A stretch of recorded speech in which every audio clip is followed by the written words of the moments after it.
ನಿನ್ನೆ ನನ್ನ ಫ್ರೆಂಡು ವಿಡಿಯೋದಲ್ಲಿ ಗೌರ್ಮೆಂಟ್ ಸ್ಕೂಲ್ ಬಗ್ಗೆ ಹೇಳ್ತಾ ಬೇರೆ ಸ್ಕೂಲ್ಗಳ್ನ ನೆಗೆಟಿವ್ ಮಾಡ್ತಾವನೆ ಅಂತ ಅನ್ನಿಸ್ತಾ ಐತೆ. ಗೌರ್ಮೆಂಟ್ ಸ್ಕೂಲ್ಗಳು ಮಾಡೋಕ್ಕಾಗದಿರೋ ಕೆಲಸಗಳನ್ನ ಬೇರೆ ಸ್ಕೂಲ್ಗಳು ಮಾಡ್ತಾವೆ.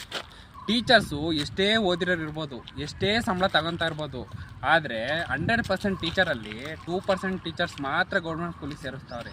ಇನ್ನಿದ್ದರೆಲ್ಲ ಬೇರೆ ಸ್ಕೂಲ್ಗಳಿಗೆ ಸೇರಿಸ್ತಾ ಇರೋದು.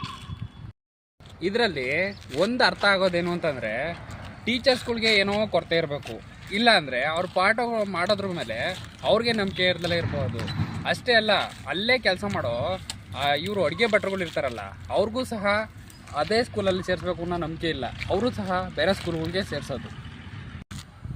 ಅಷ್ಟೇ ಅಲ್ಲ, ದೊಡ್ಡ ಅಧಿಕಾರಿಗಳು, MLAಗಳು, MP ಗಳು, ಗ್ರಾಮ ಪಂಚಾಯತಿ ಮೆಂಬರ್ಸು, ಸರ್ಕಾರಿ ಕೆಲಸದಲ್ಲಿರೋ ಪ್ರತಿ ಒಬ್ಬೊಬ್ಬರು ಯಾರು ಸಹ ತಮ್ಮ ಮಕ್ಕಳನ್ನ ಗೌರ್ಮೆಂಟ್ ಸ್ಕೂಲಲ್ಲಿ ಸೇರ್ಸೋಕ್ಕೆ ಇಷ್ಟನೇ ಪಡಲ್ಲ. ಅವರು ಸಹ ಬೇರೆ ಸ್ಕೂಲ್ಗಳಲ್ಲೇ ಸೇರ್ಸೋಕ್ಕೆ ಇಷ್ಟಪಡೋದು. ಇದಲ್ದಲೆ ಇನ್ನು ನಮ್ಮ ಜನಸಾಮಾನ್ಯರು ಯಾವ ಥರ ಸೇರಿಸ್ತಾರೆ, ಅವರು ಸಹ ಬೇರೆ ಸ್ಕೂಲ್ಗಳಿಗೆ ಸೇರಿಸೋದು.